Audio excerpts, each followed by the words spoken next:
खासदार संजय राऊत बोलतात, थेट जातोय. नवाब मलिक असतील किंवा अन्य काही लोक असतील, लालू यादव आणि त्यांच्या कुटुंबियांवर सुद्धा त्याच कायद्याचा फास आवळला गेला. मग हा कायदा जे सांगतोय की गुन्हेगारी स्वरूपाचा पैसा कोणी स्वीकारला असेल, गुन्हेगारीतून निर्माण झालेला पैसा कोणी स्वीकारला असेल तर त्या मनी लॉन्ड्रिंग प्रकरणामध्ये संबंधितांना अटक व्हायला हवी,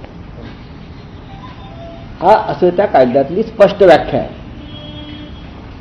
त्यामुळे भारतीय जनता पक्षाचे खासदार जे लोकप्रतिनिधी आहेत, 3 वेळा आमदार आहेत, भाजपचे सत्ताधारी पक्षाचे खासदार आहेत, त्यांनी गुन्हा केलेला आहे, ते आता तुरुंगात आहेत.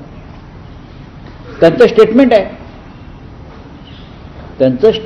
आहे, की माझे कोट्यावधी रुपये हे एकनाथ शिंदे यांच्याकडे पडलेले आहेत, मी दिलेले आहेत. का?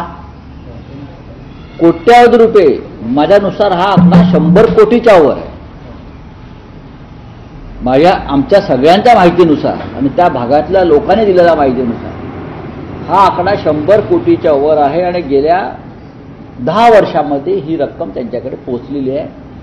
प्रश्न आहे का, याचा शोध ईडीने घ्यायला पाहिजे. आणि जर हा गुन्हेगारी स्वरूपातून मिळालेला पैसा एकनाथ शिंदे यांच्या ताब्यात असेल, त्याने स्वीकारला असेल, तर पीएमएलए ॲक्टनुसार त्यांच्यावरती अशा प्रकारची कठोर कारवाई होणं गरजेचं आहे. याचे पुरावे काय आहेत सर? या कायद्याला पुरावा लागत नाही, तुमच्या माहितीसाठी सांगतो. स्टेटमेंट आम्हाला त्यात अशाच प्रकारच्या स्टेटमेंटवरती आम्हाला सगळ्यांना अटका झालेल्या आहेत. स्टेटमेंट आहे, यांनी स्टेटमेंट दिलं आहे. स्टेटमेंट हाच पुरावा असतो पीएमएलए ॲक्टमध्ये. पीएमएलए ॲक्टमध्ये एखाद्या व्यक्तीच्या स्टेटमेंटवर दुसऱ्या व्यक्तीला अटक केली जाते, हाच पुरावा, म्हणून तर त्या कायद्याचा गैरवापर होतो आहे. मग गणपत गायकवाड हे विद्यमान आमदार आहेत, सत्ताधारी पक्षाचे आमदार आहेत, ते सांगतायत कोट्यावधी रुपये